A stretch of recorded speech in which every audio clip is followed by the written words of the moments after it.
Ms. Paula Scanlan is a spokeswoman and an advisor to the Independent Women's Forum and the Independent Women's Voice. She's a former collegiate swimmer at the University of Pennsylvania, and she speaks out about what it was like for girls competing alongside and sharing a pool and locker room with a transgender woman. Good morning, Chairman Johnson and Ranking Member Scanlan, and members of the subcommittee. I'm Paula Scanlan, a spokeswoman and advisor for the Independent Women's Forum, and a former NCAA athlete.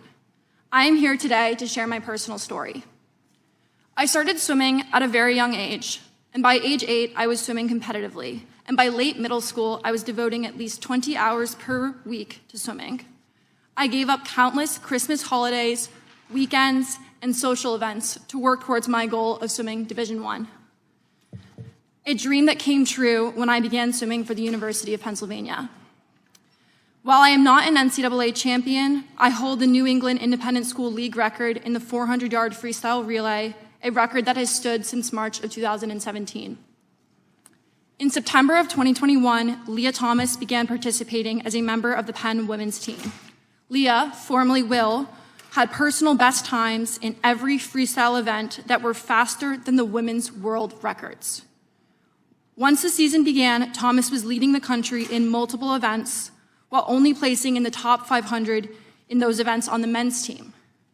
Thomas later became an NCAA champion in the 500-yard freestyle, the first NCAA champion in our women's team history program. While many of you already know this, what you do not know is the experiences of the women on the University of Pennsylvania swim team. My teammates and I were forced to undress in the presence of Leah, a 6'4" tall biological male, fully intact with male genitalia, 18 times per week. Some girls opted to change in bathroom stalls, and others used the family bathroom to avoid this. When we tried to voice our concerns to the athletic department, we were told that Leah's swimming and being in our locker room was a non-negotiable, and we were offered psychological services to attempt to re-educate us to become comfortable with the idea of undressing in front of a male.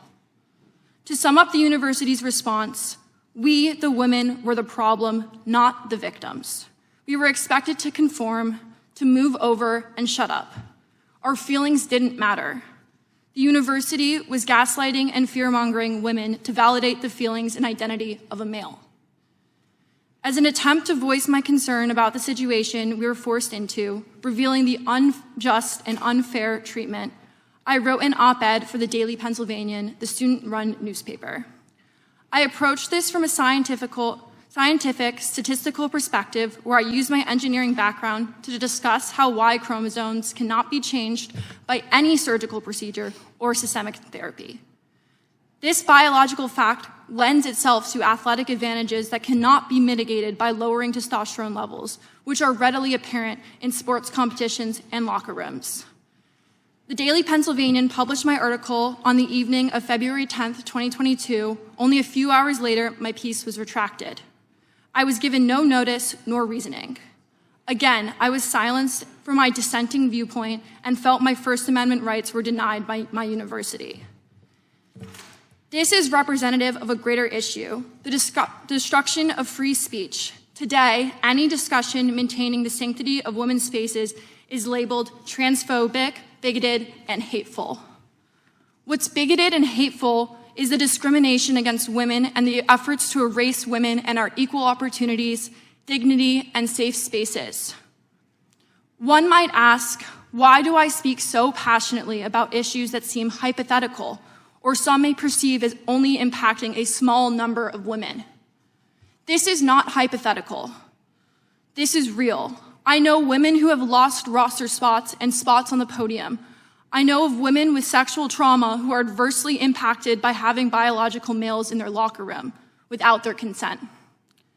I know this because I am one of these women. I was sexually assaulted on June 3rd of 2016.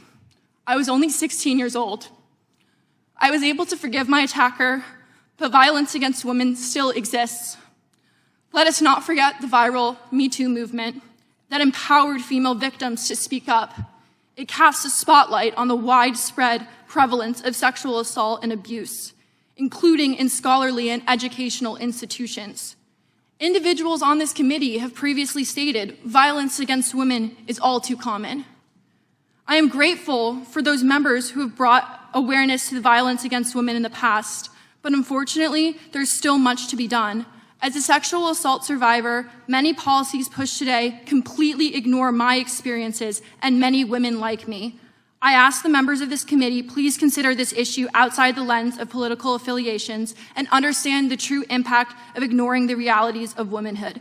Future generations depend on us. Thank you for the opportunity to speak here today.